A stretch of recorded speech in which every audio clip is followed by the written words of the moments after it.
right. Good morning. Good morning, everybody. How's everybody doing this morning? God bless you all. We're going to get started again today with day 2 of the National Newspaper Publishers Association Convention. Give yourselves a round of applause.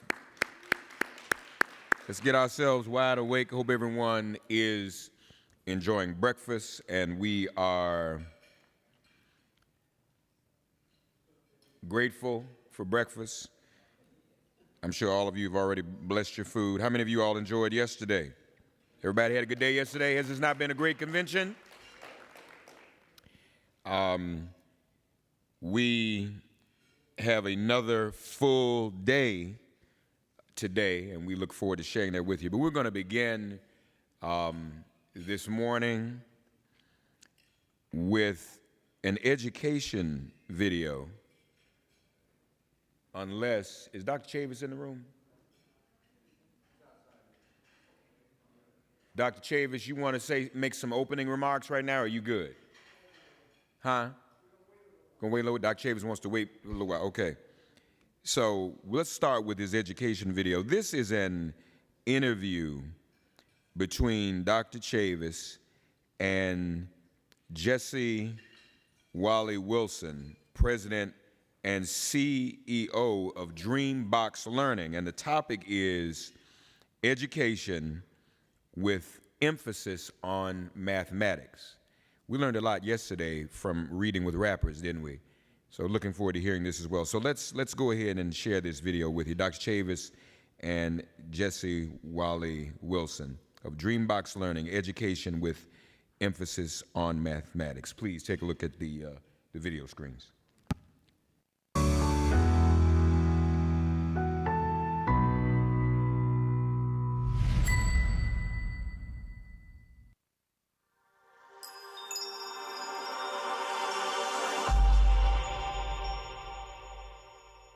On behalf of the National Newspaper Publishers Association, we are very honored to have one of our nation's foremost educators, promoter of reading and math and all things that can help get our young people on the right way, education in K through 12. It's Jesse Woodley Wilson. That's right, Jesse Woodley Wilson. It's a mouthful. Yes, we're so pleased to have Jesse Woodley Wilson, the CEO, President and CEO of Dreambox Learning. I'm happy to be here. Delighted to be with you, Dr. Chavis. Well, thank you so much. And on behalf of the NNPA, we welcome you. A number of our publishers of African-American owned newspapers across the country and other media owners are so interested in the subject matter we're going to discuss, education, particularly K through 12. And I know you have a lot of expertise on focus on math as well as reading. We're both grant recipients of the Bill and Melinda Gates Foundation. We appreciate their support of our efforts to better inform the public, in particular parents as well as students, of the importance of getting a good education. So tell me, Jesse, how did you, where are you originally from? I saw in Texarkana, Texas. I was born in Texas. I was born in Texarkana, but I grew up in Wilmington, Delaware, so back east. Okay, well, that's a big switch. And now you're in the state of Washington. That's right outside of Seattle. How did you first get involved in education? So, I was working in New York City in banking, and I tutored young men and women who were in middle school or high school, who were from less advantaged backgrounds. And it became very obvious to me after not very much time that talent existed everywhere, but opportunity did not. And it occurred to me that the bridge between talent and opportunity is education. It's not the only thing that matters, but it's a big influencer in future outcomes for students, for families, for future generations, especially in the minority community. Very good. What is the mission of Dreambox Learning? So our mission is bold. We want to radically transform the way the world learns. by unlocking the learning potential of every child, regardless of their start in life, regardless of what zip code they live in, and frankly, regardless of what language they speak at the table when they have a meal. And we really believe that every child has promise, and that if we can figure out a way to personalize the learning experience so that it's engaging, it's relevant to them, and meets them where they are, so it's neither too difficult nor too easy, that we can have embedded incentive for them to pursue and to persist through challenge toward proficiency. Very good. So you are the chair of the board, the president, and the CEO of Dreambox Learning. How has been the call and response around the country? Because I know you're based in Washington. You really have reach across the United States. We've reached across the United States, indeed across North America. So we have partnerships with school districts in Canada all the way to Mexico. We're in every state, and including the District of Columbia. And we even have, now that we're in the reading space, we have some customers across the pond in the UK. So this is something that in the beginning, when we started in 2006, was not really understood that well. When people said adaptive learning, people said, well, what's that? How's that going to help me if I'm a teacher? How's that going to help me if I'm a parent? How's that going to help me if I'm a student? And so it's really not about the technology itself. It's really about what the technology can do in concert with learning guardians of all types, be it a parent or a principal or a tutor or a teacher or even an administrator. We feel like technology can do something unique, which is to customize the content, to customize the learning experience. Because if you imagine, think about the best teacher you ever had when you were in school. That teacher had 20 or 30 kids in the classroom. How does even the best teacher with the best resources, how does she customize and personalize learning for every student at the same time? It's not possible. Well, that's where technology can come in and help that learning guardian so that it can do what technology does best while complementing what the teacher does best in her live instruction. So this is not a technology that's designed to replace a teacher. It's designed to augment the impact of a teacher. It's very important. That's a very important part of our philosophy.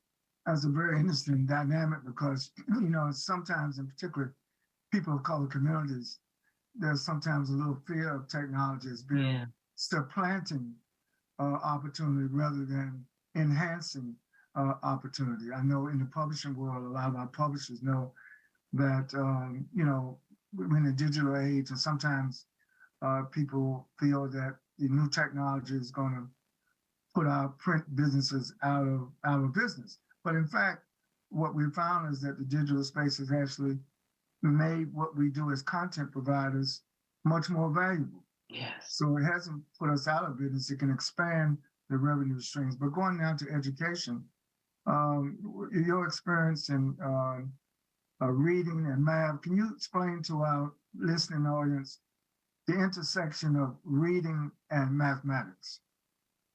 So a lot of people have been watching and seeing data, the national report card that shows that all students now, post the pandemic, are behind. They've lost learning opportunity over the last few years. But people in the minority community don't think this is a new phenomenon because we've been struggling with this for generations. What's new about this is that it's impacting all students, including less advantaged students. And so what we do know is if we can help prepare students for confidence and competence in math and reading, that will be a wonderful and strong foundation for their lifelong learning journeys. It's important for students to be able to read with good comprehension. And it's also important for students to have basic math skills. You can't read and not understand math. You can't have math and not be able to read. So there's a lot of other topics that are very important, but we believe at Dreambox that if we can give a strong foundation in numeracy, computation, in mathematics, as well as in reading, both learn how to read and then to leverage your publications to learn to read from learning, to learn from reading. If we can do both of those things, then that is a solid foundation to cultivate lifelong learners so that they can drive their own learning throughout their whole lifetimes with confidence. Well, great. That's good to hear. We hear from a number of our publishers from around the country in the NNPA that parents and students enhance their reading by reading our newspapers. Yes. And they read the whole paper. They just don't read the headline or the character. I think being the trusted voice of Black America for all these years, this year, Jesse, we're celebrating the 196th year of the Black press. Since 1827, since Freedom's Journal was first published in New York City in March of 1827, Black press has been on the front line, not only reporting the news, which is important, but also an advocate for striving for excellence, and certainly an advocate for equal education. As you know, there was still a lot of hurdles we've had to get over just to get access to a good, high quality education. And now, as you referenced, the post-pandemic has caused a real situation in many of our communities. Many of our communities, and a lot of people don't realize that right now in the United States of America, only 7% of students of color have a Black teacher in the classroom. 7%? 7%. 7% of teachers, right? And what we also know is that about 13% of those that do have just one Black teacher are more likely to complete high school, and 19% who have exposure to a Black teacher are more likely to matriculate to college. So what is relevant matters. The reason why your publications are helping reading is because your publications are relevant to the lives of the people who are reading it. We have to make sure that education, the education experience, is also relevant to all students. There's a demographic imperative underway in the United States. We're becoming browner and Blacker, and yet our teacher corps is not. And so we need to make sure that what we do remains relevant. So technology can try to approximate that by making sure that everybody feels comfortable within the technology, even as simple as the avatar that you choose to represent you within the technology has to look like you and feel like you and feel relevant. And it might culturally sensitive. Culturally sensitive. And it might feel like it's a minor point, but if it means that that child is going to have a sense of belonging and maybe they're going to feel more comfortable, that translates into persistence in learning. And that translates into life and learning success. So it's all important. I viewed your interview with Bill Gates. I thought it was fascinating that as president and CEO of Dreambox Learning, you had this opportunity to engage Bill Gates about their funding, but also they're putting a priority on getting education standards raised and engagement raised around the world, but particularly here in the United States. It's interesting that we live in the most richest, most technological society in the world. You mentioned the browning of America, but you know, the browning of educational opportunity still seems to be lagging. Yes, well, we're very focused on shining a light on excellence. And we're very, very proud of the amazing results we're getting in places where people don't necessarily think of educational excellence. They should, but they don't. And we like to say they don't yet. So we recently published a study of 77,000 fourth and fifth graders, 77,000. Very few other content companies like Dreambox, technology companies like Dreambox have such a sizable study. And it shows that students who use Dreambox just for 1 hour a week, 5 lessons, 1 hour a week, dramatically improved their scores in mathematics. And so 7 students might be a fluke, maybe 700 students might be a fluke, but 77,000 students in South Carolina, in some of the least well-served communities, that is not a fluke. As I said in the beginning, talent exists everywhere, and it's our privilege to be able to showcase it, but I think it's our national opportunity to be able to leverage it. We have to cultivate it, we have to leverage it, we have to honor it, we have to tout it, We have to celebrate it. So Jesse, I know our publishers' antennas went up. How can they, is the study online? How can they see the results of this marvelous study that you're quoting? Oh, it's online. They can go to dreambox.com and they can see that and a number of other studies that we have on William Penn School District outside of Pennsylvania, Pinellas in Florida. I mean, there are so many studies that validate and revalidate the impact of Dreambox learning. And that's on top of some of the independent studies that we've done at Harvard or SRI, Stanford, or at Johns Hopkins. I mean, honestly, at the end of the day, it's what matters most is what works. And after the pandemic, there was a big expansion of a lot of ed tech products to the point where I think the average district on a monthly basis accesses something like 1,400 ed tech products. Can you imagine? 1,400. And so at the end of the day, district leaders, district administrators, superintendents, instructional leaders are going to have to decide what they keep and what they let go. And we're making a bet at Dreambox that what they're going to keep is what works. Lastly, Jesse Wilson, President and CEO of Dreambox Learning. Today, what gives you your greatest hope? Youth.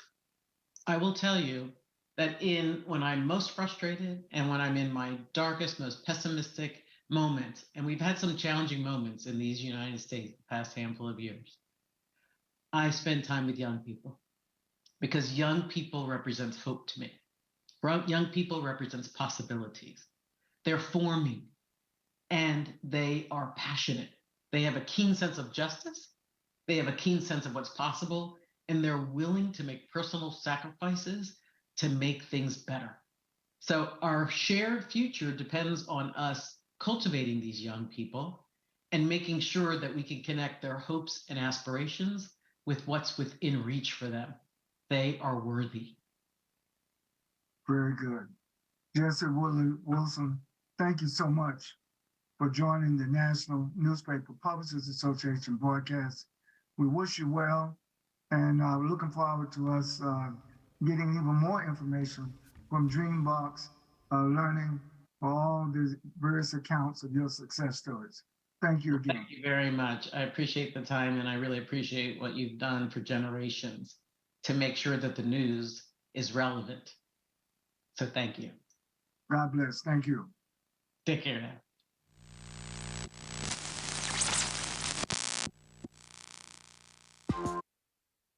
Education with emphasis on mathematics. We want to continue this conversation and invite our president and CEO, Dr. Chavis, to the stage, and also Dr. Wilfred T. Ussery, for them to have a conversation, an ongoing conversation about mathematics and education. Amen. Come on up, gentlemen. Give them a round of applause, Dr. Ussery and Dr. Chavis.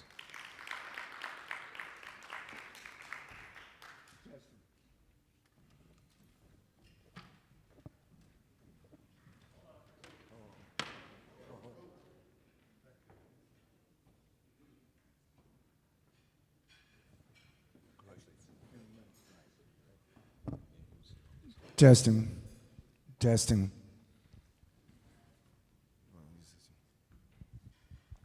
Thank you, Mark.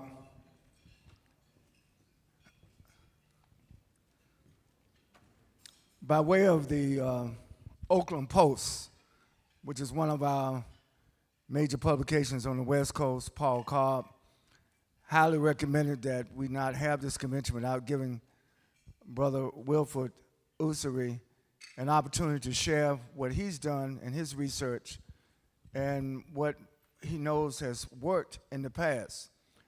So, you know, we started out with our young brothers and sisters. This is an intergenerational conference. So sometimes our elders walk around with a lot of wisdom, and we don't take enough time to hear from our elders. So Brother Wilfred, how old are you? I'm 94. 94 years old. We respect you, and the Black Press this year is 196 years old. A lot of our publishers have been at it a long time. And when Paul Cobb called me, he says, Doc, please give my man 10 or 15 minutes just to explain what you do. And then the publishers will be here afterwards to interchange with you. But we're so pleased to have you. So where are you originally from? Pine Bluff, Arkansas. Pine Bluff, Arkansas. My family moved to Berkeley, California when I was 14 years old. And I've lived in the Bay Area since then. Our focus today is education, but also mathematics. And you have some information that you want to share with the NNPA about what you have experienced, what you have researched, and what you know to be the truth in terms of the importance of mathematics, not only for African Americans, but for all of humanity. Yes. So the floor is yours. I wish I could give you the presentation that I gave to my wife the other night when she asked me what was I going to say today. And the impact that has changed what I wanted to say to you is what the Supreme Court has just recently acted on. I think that changes everything for us, because it's a set of realities that we've got to relate to and understand how to reduce the negative impact that will flow from their wiping out, basically, the affirmative action requirements of educational institutions for African Americans in this country. And so what I've moved on is understanding it's even more important that the message that I wanted to leave with you today be honored. I believe that no institution in this country is more able and endowed with responsibility to assume responsibility for building, organizing, and building a black database in this country.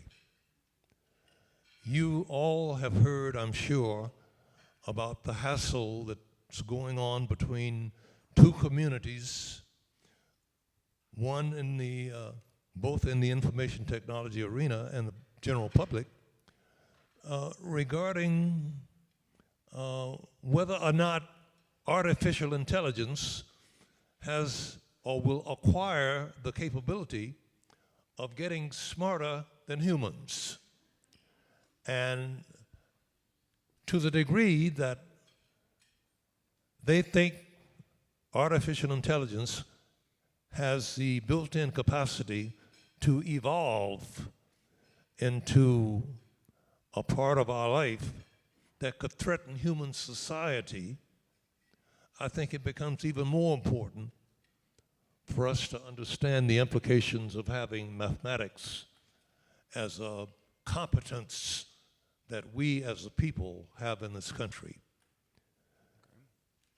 Two areas of that struggle will take place in a thing called neural networks. The other is machine learning.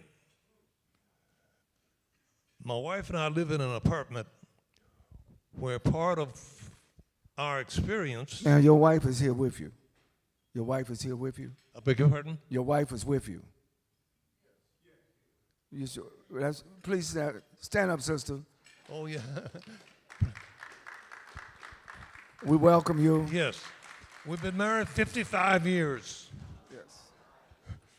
And one of the experiences we have where we live is watching cars drive down Fillmore Street with equipment on the top of them that means they don't have a driver in them. They're automated systems in that vehicle that lets it drive anywhere in the city of San Francisco that it wants to go. And it's under the heading of artificial intelligence that those systems get developed. And there are people in America with vast sums of money owning major corporations in information technology that believe that the further evolution or evolution at some point along the way of artificial intelligence can actually exceed the intelligence of humanity as a group. And that dialogue is underway in this country right now. Congress is engaged in trying to understand what rules they can put in place to understand what we will allow to be developed and what should not be touched because of its known threat to human society if, in fact, artificial intelligence and machine learning reach a point where that system is more intelligent than the evolution of human intelligence.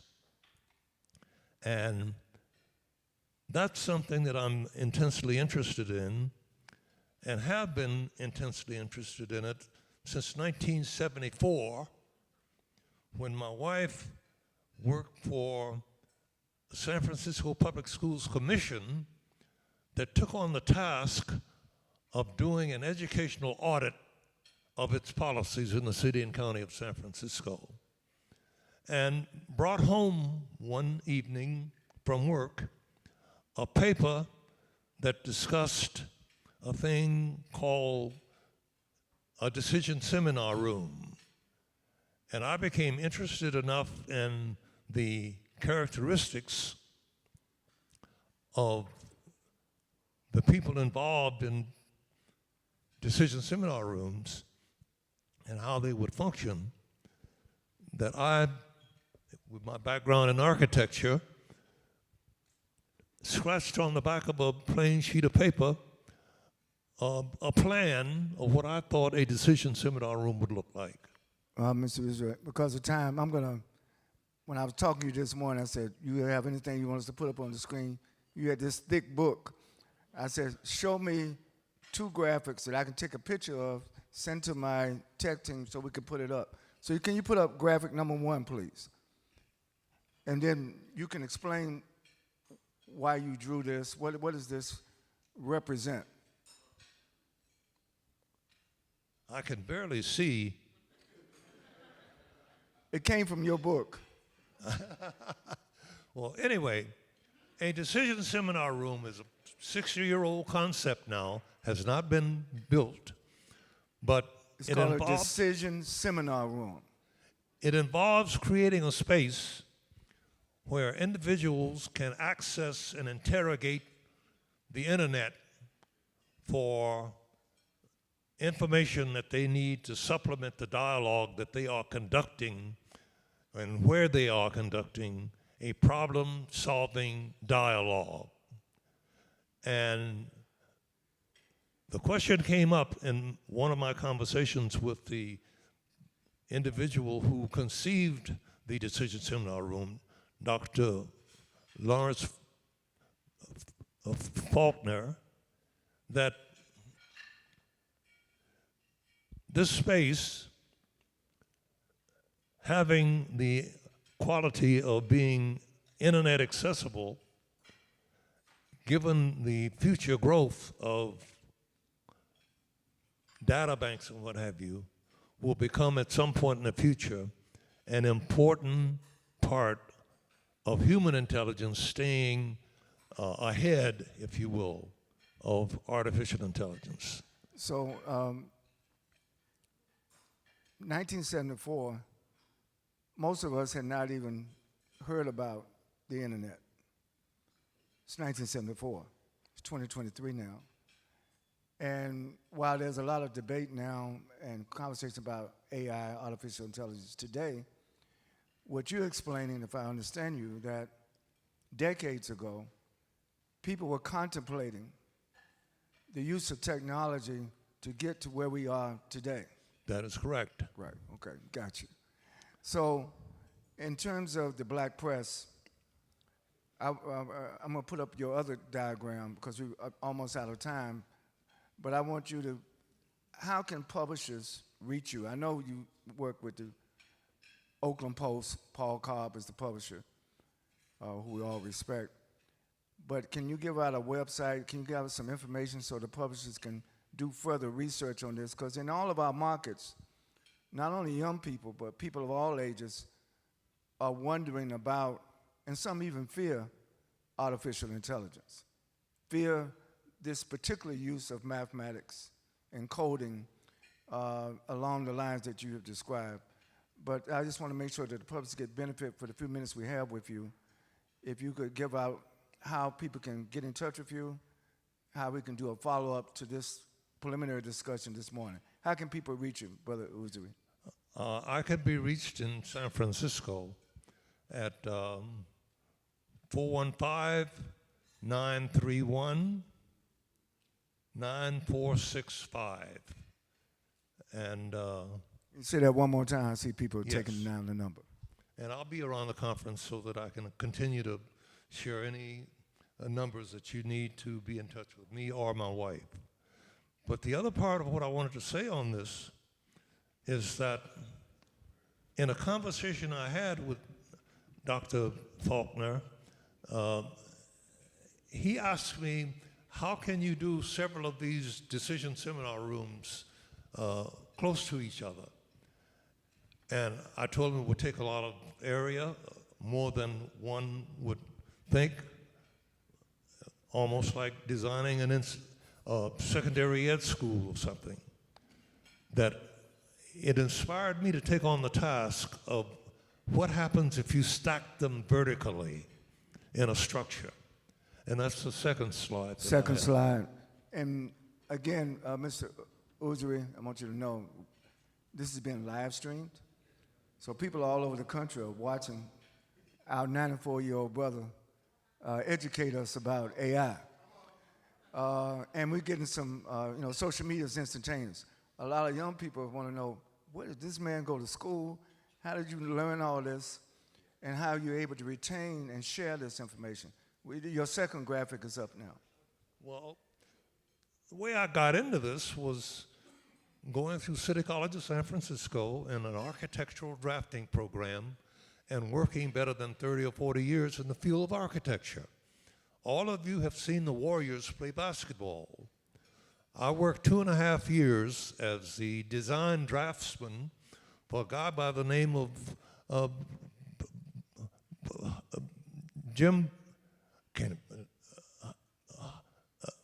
Myron Goldsmith was the name. He's regarded as one of the top designers in this country in the last 100 years. And he'd do a sketch of something, give it to me, I'd draw it up, he'd look at it and see to whether it needed additional tweaking or what have you. But I worked for him as a person that helped him codify and refine his documents and what have you for 2.5 years. And you've seen the building with the exits on the outside and what have you that the Warriors played in Oakland for years. I was the design draftsman on that. Congratulations. Most people don't know a black man designed that building. All right. Also, Yes. more recently, the collapse of the Silicon Valley bank system in San Francisco, in the Bay Area, on Market Street, there's a circular bank building that was designed by Charles Bassett, who was the head designer for the San Francisco office of Skidmore, Owings and Merrill. That's the firm that designed the New World Trade headquarters in New York City. I was on the staff of that company for 6 years. Wow. So that's the way I've been working in the field of architecture. So, Brother Uzi, can you just comment on this second graph that you had was to put up, and then we're going to have to conclude it. I shouldn't say conclude it, put I a hear comma as we move to the next session, but I wanted people to meet you, know who you are, know how God has blessed you with all the talent and creativity and success in your own architectural career, and how you're weighing in now on helping people of all ages understand the challenge and the opportunity of AI. Yes. What is this diagram? The challenge is to understand how to build a donut-shaped building that has 10 sides, and in the middle of that structure, in the donut hole, you stack decision seminar rooms that have the capacity to display information on each of the walls of that 10-sided room, saving 2 of them for coming and going into the larger space, but accommodating individuals who are in the center of the room, conducting a dialogue, a problem-solving dialogue that has access to internet-based information that you can access if you need to. That building has not been built yet, but it's on the way because the internet continues to grow in importance and what it brings to the public on any problems they are addressing and on which they need additional information. So, Well, thank you. Listen, brothers, so let's give Mr. Uzri a hand. thank you for inviting me. I mean, I hope when each of us get to be 94, we are as clear and as straightforward as you are, sir. We're proud of you. And let Paul Cobb know that the NNPA appreciates what you do for one of our papers, but more important, what you do for all of Americans who watch this program. And we wish you well and help keep us fine-tuned on the latest in technology. Well, I want you to understand that no one in this country, no organization in this country is more endowed to put their arms around the notion of building a black database. And if you use AAITS.org, I'm talking about African American Information Technology Services and Systems. You punch that and you come up with a wholly owned subsidiary of NNPA. All right. That's what I'm suggesting, that you should assume We responsibility. own our own for doing. black database. Yeah. That's right. All right. All right. Dr. Draper, we got some homework. And you'll find that you became a candidate for $1 million grants from the information technology philanthropic community if you choose to do that. All right. Let's give our brother another hand. Thank you. Dr. Ussery. Let's give Dr. Ussery another round of applause for his genius. As he leaves, I would just say, I hope we all understand that if our young people, we talked about mathematics earlier, and thank Dr. Chavis too, if our young people had been taught, this is why the battle for education is so important. If our young people knew that they are not descendants of just enslaved people, but descendants of the first civilization builders from Kemet, the first architects, the first engineers, the first scientists, the first doctors, the first chemists. Chemistry comes from the word Kemet. It is in their DNA to know these things. Amen? And we thank Dr. Ussery for showing us that. Give him another round of applause, if you would, please. We want to welcome now Sheila Thorne, who is part of the Multicultural Consortium for Responsible Drinking. Okay, they told me you were going to introduce it, so I'll introduce it. I'm sorry. I'm heavily scripted. I just do what I'm told. First, let's take a look at the Diageo video, and then we'll hear from Sheila Thorne. Diageo brands have been part of celebrations for generations. Diageo brands are made with pride and are made to be enjoyed responsibly. As part of Diageo North America Society 2030 Spirit of Progress, the goal is to educate people on the risks of alcohol-related harm as part of the company's 10-year action plan.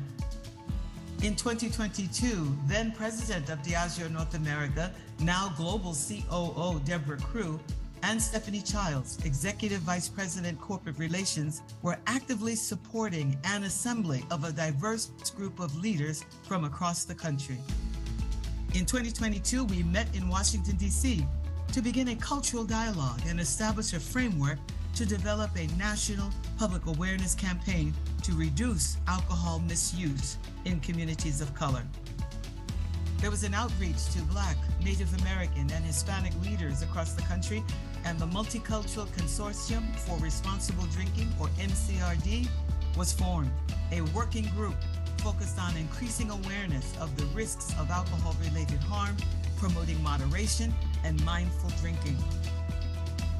With the nation in post-pandemic recovery, our first phase was to educate people on the effects of alcohol and the impact of impaired driving, including debunking cultural myths and misconceptions across these communities.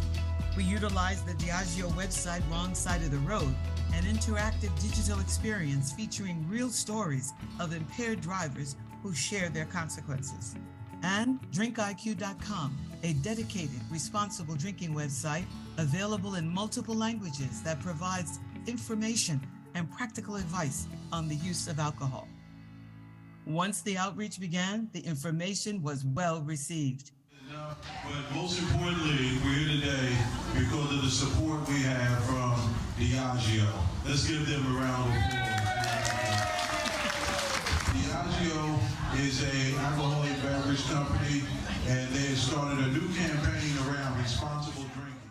Invitations for MCRD to appear at community events came pouring in, from the National Organization of Black Law Enforcement Executives, Friends and Family Gathering, to celebrating Hispanic Heritage Month.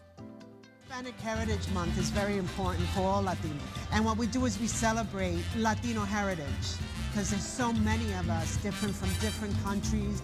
So during this month, we celebrate our differences, our cultural differences, but as one people, our Latino Hispanic heritage. So as Latinos, we like to come together. You know, coming together to enjoy food, culture, and a good drink is always what we do. It's important for the National Association of Hispanic Publications to participate in the program for the MCRD to make sure to inform our communities. It is our duty to inform our communities, keep them updated about what's going on. We are immigrants.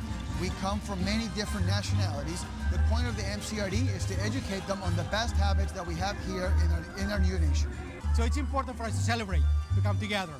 It's very important for us to understand why we do it and how do we do it. How do we do it responsibly so we can continue to do it for a long time. To hosting interactive booths at Native country powwows and listening to the concerns from tribal elders.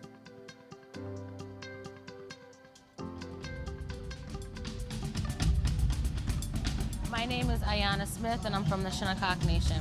The purpose of the powwow is to bring together tribes from all across the United States, South America, and North America to be able to gather, to share stories, to share culture, exchange technologies, exchange crafts. It's really a time for us to gather and unify, and it's a time to rekindle old friendships, make new friendships, and pass down the traditional values from one generation to the next.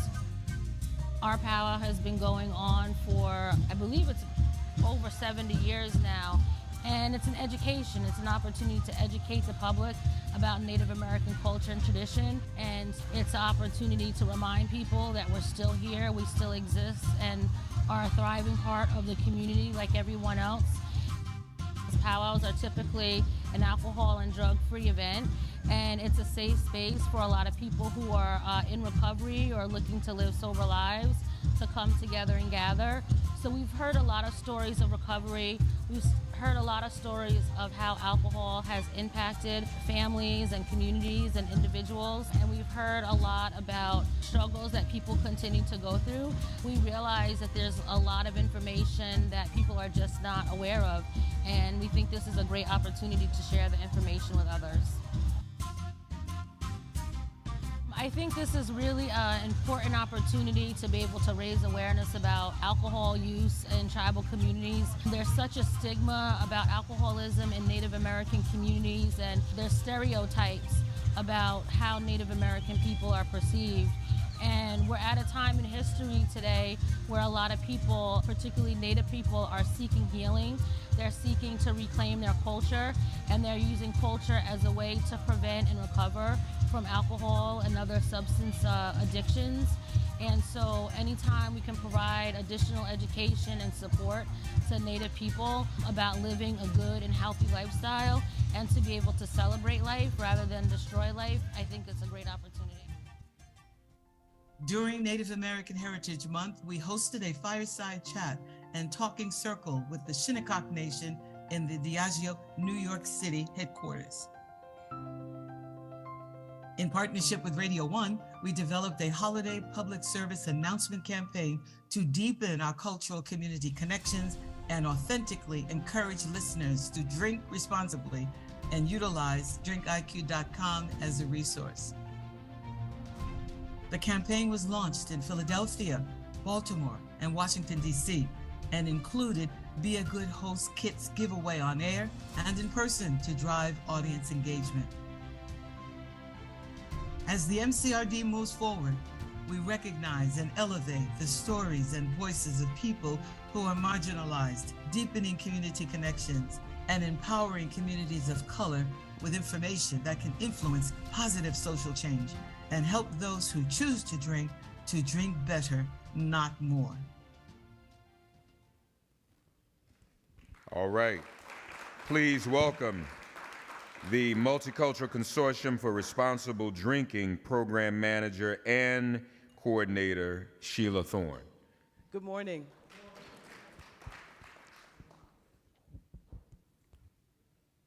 Now is it on? Yes. Yep, you go. Okay. Pleasure to be here, and thank you so much, NNPA, for allowing us to introduce you to MCRD, the Multicultural Consortium for Responsible Drinking.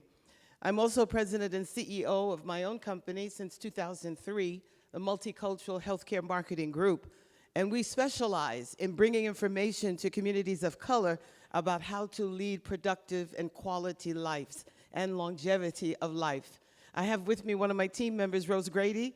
She is the Director of Client Services and Program Coordination, and we are honored to bring to Diageo NNPA as the quintessential vehicle and medium to deliver positive messages to communities of color.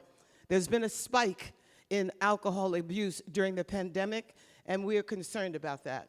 So when Diageo called me, they asked me to bring together the nation's leaders in the Black, Latino, and Native American communities. So that's what we did. And we did it last year in Washington, and you saw in the video some of the players. And Dr. Chavis was the first person I called to get NNPA involved and your papers to deliver these messages. So here, a round of applause for yourselves. We've been on reservations. We're working with the Hispanic Latino community to continue this message to adults and underage drinking, which also is a problem, starting as young as the age of 12 and 13 to deliver messages of positive drinking. Ron Burke is my day-to-day contact with NPA. Adrian Council, the senior in the back. Adrian, stand up. The president of Positive Community are active members from the media. So we bring law enforcement, media, faith-based communities, and community-based organizations together. We just had a summit to look at the work for this year. Ron? Good morning. So when Sheila called Dr. Chavis looped me in and asked me to be on this committee for this initiative against, to promote responsible drinking, not only in our community, but for NNPA specific to our community with adults and also teenagers, because teenage drinking is spiking in a bad way. And so we're working with Sheila and her team and Diageo to bring information, and so it'll be a series of PSAs. There will be a little digital advertising and what have you, but we want to deliver positive messages to our community. If you think about the gambling industry, every time you see a lottery ad, there's something on there about responsible gambling and what have you. So it's the same thing with the alcohol company, and I think that Diageo is as large as they are, for them to commit resources, and when I say resources, I mean information and also dollars to help bring attention to something that's a potential problem, I think is admirable. And we should give Sheila a round of applause for leading this effort.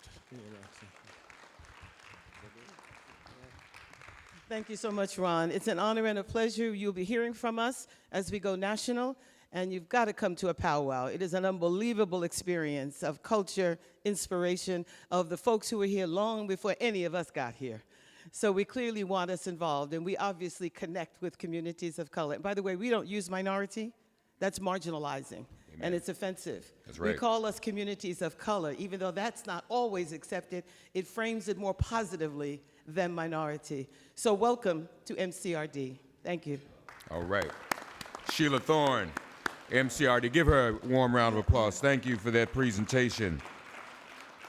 Just before we bring up our next presentation, just some breaking news once again from the Supreme Court. They have ruled that it is constitutional for businesses to discriminate against same-sex couples.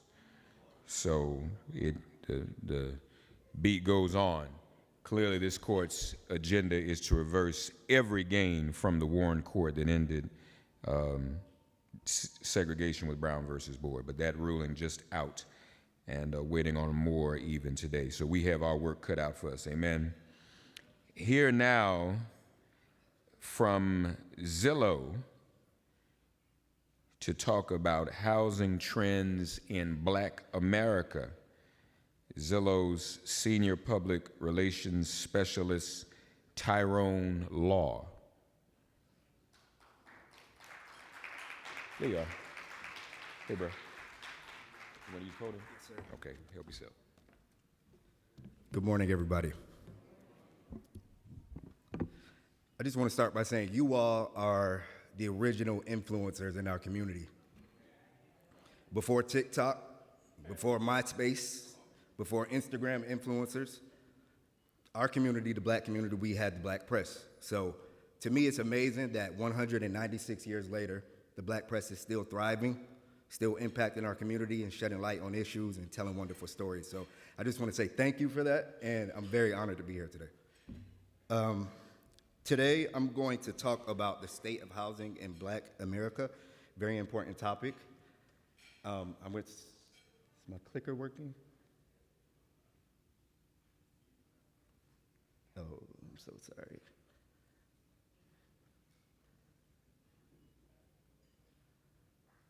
All right, well, I had a slide before this, but I'm gonna start by saying this is a full circle moment for me. I grew up with the Black press. The first newspaper I ever can remember reading was called the Orlando Times. It's a Black newspaper. I grew up in Winter Park, Florida. Has anybody here ever been to Winter Park or heard of Winter Park? Okay. I'm happy to hear that. I'm proud of my little town. It's a city outside of Orlando, and it's rich with a lot of history and culture. It was founded in the late 1800s, and it started off as a place where wealthy white Northerners, they would come down and spend their summers there and vacation there. Over time, it grew and grew, and it became a hotbed of wealth. And in the community, sparked on the west side, there's the neighborhood that came about called the Hannibal Square area. That's where I'm from. And that was designed to house the workers to support that economic growth. So think about the drivers, the housekeepers, the cooks. They needed somewhere to live. So we lived in the Hannibal Square community. And because of that economic opportunity, they had jobs, and many of them were able to buy homes and thrive. So we're gonna fast forward 1990s, insert Tyrone Law. I'm there, my parents moved us from Hartford, Connecticut. I'm 5 years old, and I was able to grow up there. The thing about Winter Park is there are Black churches everywhere. So on every corner there's a Black church, and all of the churches carried the Orlando Times. So every Sunday, I'm reading the Orlando Times. It led to me developing a love for news. I would read the paper every Sunday again. Sometimes while the preacher's preaching, I'm reading the paper. My mom would have to say, hey, put that paper down, pick that Bible up. But again, it just made me love news. I love reading the stories, and it led me to go to Florida A&M University. Any Rattlers in the building? FAMU? It led me to go there and study journalism and communications. And now I'm here with Zillow, doing communications for Zillow. So I want to start with, this is very, very important. Black mortgage applicants are denied for a mortgage almost 1.5 times more than white applicants. Wait, y'all heard what I said, right? Can I bring it back? I said Black mortgage applicants are denied for a mortgage almost 1.5 times more than our white counterparts. That's outstanding. And why is that important? Oh, Lord. I just want to get my visuals right.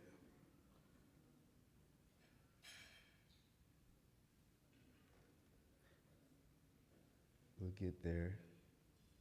God is good, right? Why does that matter? Well, we know that owning a home is the largest asset that most people obtain. We also know that homeowners' net worth is way higher than that of renters. Actually, today, if you look at the typical homeowner, their net worth is around $255,000. The typical renter's net worth is around $6,000. So that's a big difference. Another reason why it's important, see, at Zillow, we do research to look into these issues. Zillow uses its resources. We have a whole economic research team, and we look into issues surrounding the housing market and different trends and how it affects various communities.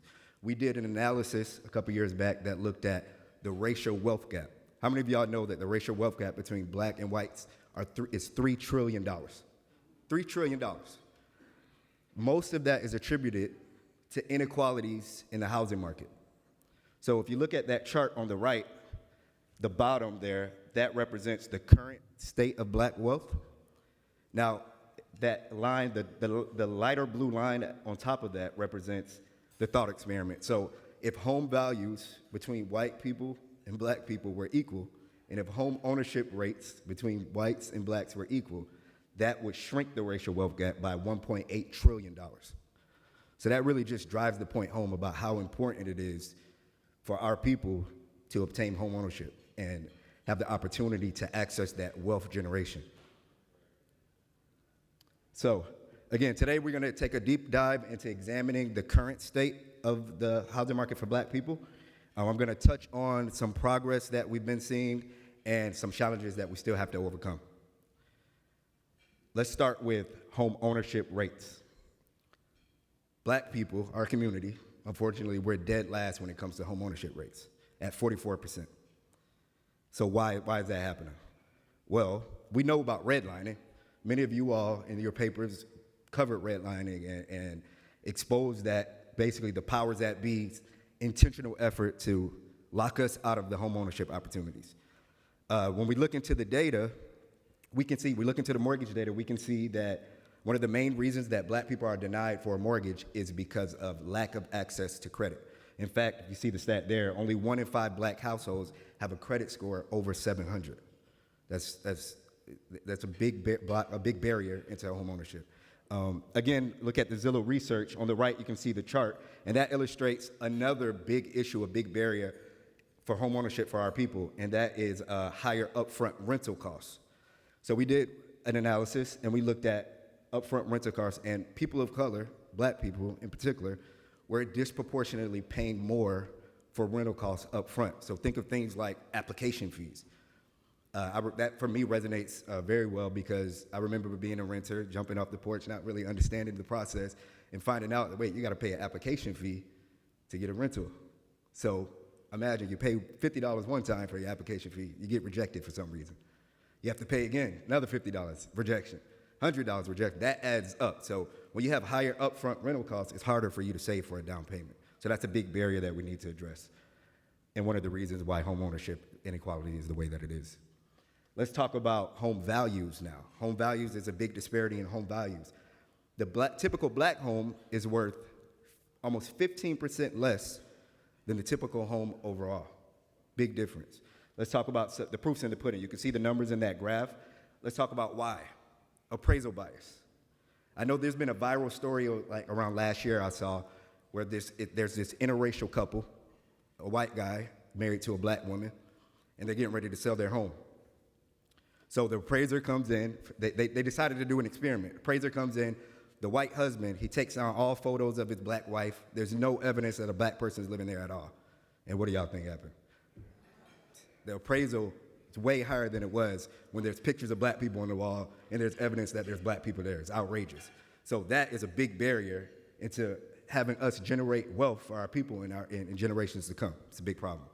Another reason is lower incomes. We tend to make less than other communities. So when you have lower incomes, you're accessible to homes that are on the lower tier, and those homes tend to rise in value a little bit slower than other tiers, mid-tier homes and higher tier homes. So those are reasons for those discrepancies.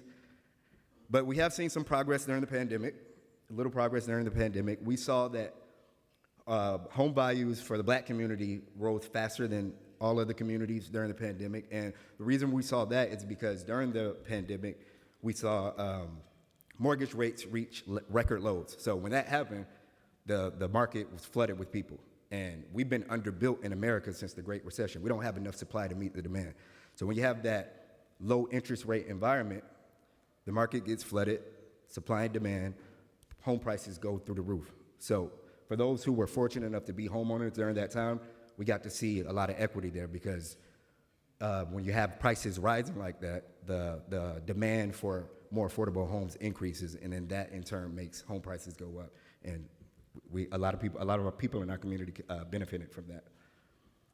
Another thing that we saw during the pandemic is an increase in home ownership rates, which is a good thing. Home ownership rates increased during the pandemic, 2%, 2 percentage points. And one of the reasons we can attribute that to is remote work. We did another analysis at Zillow where we looked at how remote work would impact the housing market. And we found that a lot of people in our community tend to work jobs where remote work is allowed. So we were able to take advantage of, a lot of people in our community were able to take advantage of that mobility. And you may not be able to afford a home in your current locale, but if you can work from home, work from anywhere, you now have the opportunity to take your salary and move to a more affordable locale, and now you can afford to buy a home. So it was an unfortunate event with COVID, but we did see some progress with our community during that time. So let's talk about what Zillow is doing to help the situation. Zillow is the biggest brand in real estate. We have the power to really impact change, and everything that we do, the company's brand promise is anchored around making home a reality for more and more and more people. So everything that we do, all of the decision making, all of the products that we build is centered around that, making home a reality for more and more people. And one of the ways we do that is the research that we do, shedding light on these issues. But another thing that we do is we're a tech company as well, so we build tech solutions and tech products to address these issues. So how many people actually use Zillow before? Millions of people use Zillow. You start there for your search. So we were able to partner with a company called Down Payment Assistant Resources a lot of people don't even know that down payment assistance exists. So on our listings, you can see what down payment resources are available to you in your community. So we were able to bring down payment assistance to scale to help a lot of people, because that's another big barrier for the Black community. A lot of other communities, they have gifts for their down payment. We have to save our money. We have to figure it out on a different way. So that's going to help a lot of people in our community, and it has been. Since we launched it, 1 million people have engaged with that tool, and it's, like I said, it's helping a lot of people in our community. Another product that I really like, taking it back to that higher upfront rental costs for people of color, Zillow also has a rentals platform, and they added a feature. It's called the $35 unlimited application fee feature. You pay $35 one time, and you can apply to as many rental units as you want for a certain amount of time. So remember that $50, $100 application fee? You're paying $35 one time, and that's a game changer. It's going to help a lot of people save money and possibly save for a down payment faster. I'm super proud to work for Zillow because of where we stand in terms of consumer advocacy. We support policies that call for rental payments to be used in your credit profile. So, like I said earlier, access to credit is a big thing. So, if you're allowed to use your on-time rental payments as part of your credit history and your credit report, that's going to help a lot of people, and we stand for that. We also advocate to reform zoning laws. Remember, I told you during the pandemic, we saw double-digit growth in some areas. So that made affordability a real issue, not only for Black people, but for everybody. Affordability was a big issue. So a good way to remedy that is to build more. When you build more, that takes pressure off some of that price growth. And we advocate to change zoning laws so that we can build more in places, build up in places, and that's going to help bring more affordable units onto the market. You see that QR code on the bottom right. If you want more information about all of the things that Zillow is doing in the consumer advocacy space, you can scan that code and that'll take you to a page, or you can just find me later and we can talk about it. But it's very important. It's one of the reasons why I came to Zillow, that there. We also, like I said, we're a tech-forward company. So the Zillow app right now is most known for being a place where you can search for your home. But we are using our resources to build what we call the Housing Super App. So what that is bringing all of the tools together in one place to make it easier to navigate shopping for and getting a home. Basically, you can search for your home on Zillow now. You can find your mortgage. You can connect with the local realtor who can help you through the process.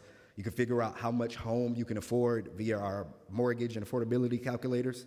And basically, this super app is just going to make it easier for more people to get into a home. And we really need your help getting the word out there about this super app because it's going to help a lot of people. So I want to leave y'all with this. Again, we want to continue partnering with you all. You've done the work for almost 200 years, shedding light on these issues, and we work with many of you all already. We work with the newspapers all over the country, giving them data and information, insight on what's happening in your local market so that the people in your communities can be informed on what's going on. We share success stories of people in our community who've jumped through these hurdles and made it, and we want to continue partnering with you all. So if you want to reach us to figure out how we can tell these stories together, we love to do that. The email's up there, and I'll be around. Thank y'all so much, and thank you for having me. Yeah. Tyrone Law, Senior Public Relations Specialist. You know, it's not lost on me. Zillow must be a real one to have our young brother come and talk to us about the realities of black home ownership. Amen. Let me just say, as you all know, I do a lot of work in the reparations struggle. And when we were debating H.R. 40, a bill that had the votes, but the Democrats wouldn't bring to the floor last year for fear of affecting the midterms, even though we had the votes, it not only dealt with the period of enslavement, but with the vestiges of enslavement. What he just described is one of the vestiges of enslavement. Wealth in America is based on home ownership. White middle class didn't just pop up from up under a cabbage patch. They had help, they had homesteading, they had GI Bill, they had FHA loans, they had Social Security. We didn't get any of that at first. And so we were never able to achieve that because of that vestige of enslavement. So that's very important information, and we need to be involved even more in this struggle. Amen. Please give it up again for Tyrone Law and Zillow. Thank you, Brother Tyrone. All right. Once again, we're going to move quickly. Oh, some other breaking news. The Supreme Court has also struck down the student loan forgiveness program. So they rolling. So you know what we got to do, right? And as our brother so aptly put, we were the original social media. So we've got to get right back to work and inform our listeners, our viewers, our public, our readers. Everybody had a good breakfast? All right, we'll adjourn from this room and meet next door, if everybody can get there, in the next 10 minutes. I know we like to talk and linger, but please come next door and let's have our conversations if you don't mind. All right? Thank you all. We'll see you next door.